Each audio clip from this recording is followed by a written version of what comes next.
Viongozi kutoka kaunti ya Tana River wamekashifu vikali mauaji ya kijana mmoja mwenye umri wa miaka 20 aliyepigwa risasi na polisi na kuuawa papo hapo katika eneo la Kilindini. Kisa hicho kilitokea wakati kijana huyo alipojaribu kuzuia maafisa wa polisi kumkamata mwenzake ambaye alikuwa likizoni baada ya afisa huyo kumsaidia mtuhumiwa wa dhulma ya kijinsia kukwepa kukamatwa na polisi.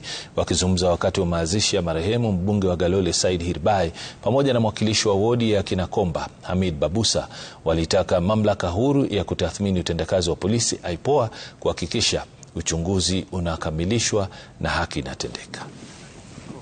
Nataka uniambie mtu ambaye kwa yuko kwa pikipiki, huyu wa vijana wawili wako kwa pikipiki,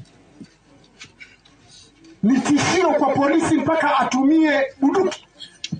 Hawa walikuwa kwa pikipiki, wampiga huyu kijana, wamempiga yule mwingine mwenzake kwa pikipiki, hata pikipiki yenyewe pia wameipiga risasi.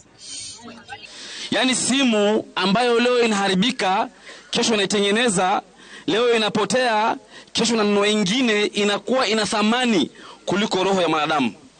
Hiyo haiwezekani. Askari ni watu ambao wamefunzwa sheria.